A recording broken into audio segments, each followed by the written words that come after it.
I thought I had the perfect life, the kind you see in movies. A beautiful wife, a cozy home, and a future that seemed brighter than a summer sky. My wife, Sarah, was the center of my world. Her smile could light up any room, and her laughter was my favorite sound. We'd been married for 5 years, and I believed our love was unshakable.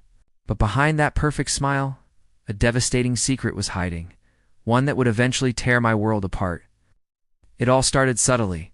Sarah began working late more often. She said it was a big project at her marketing firm. I believed her, of course. Why wouldn't I?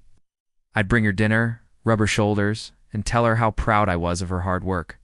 Then came the weekend business trips. They were sudden, always last minute. It's for a new client, she'd say, packing her bag with a hurried smile. I'd kiss her goodbye at the door, feeling a little lonely, but mostly just supportive. I was the good husband, the one who trusted his wife completely. The first real crack in my perfect world appeared on our anniversary. I had booked a table at our favorite restaurant, the one where I proposed. I bought her a beautiful necklace she'd been admiring for months, but that afternoon she called. Her voice was strained. "Honey, I'm so sorry. Something urgent came up at work. We have to postpone." I was disappointed, but I understood, or at least I tried to. I ate dinner alone that night, staring at the empty chair across from me, the gift box heavy in my pocket. Things got colder after that. Our late-night talks were replaced by the glow of her phone screen. She'd laugh at texts, but when I asked who she was talking to, she'd just say, "Oh, just a work group chat. You wouldn't find it interesting." The distance between us grew, becoming a silent, gaping canyon in our bed.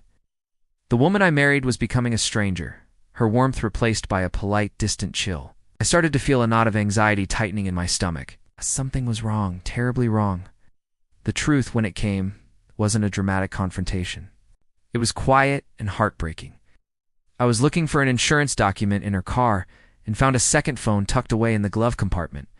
My hands trembled as I turned it on.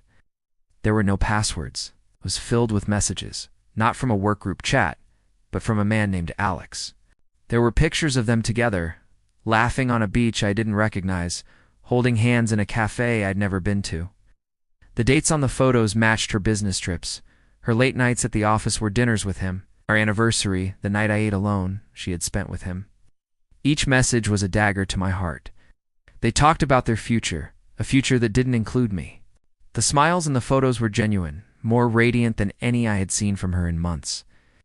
The whole world tilted on its axis.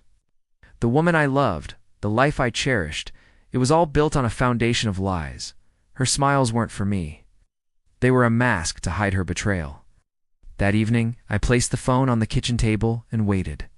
When she came home, smiling her usual tired smile, her eyes fell on the phone. The color drained from her face. The mask finally fell. There were no excuses, no denials, just a quiet, hollow confession. The life we built together crumbled in the silence of that room. It's a long road to healing, and some days are harder than others. But a painful truth is always better than a beautiful lie. If you're going through something similar, remember you are not alone, and you deserve honesty and respect. Thanks for listening.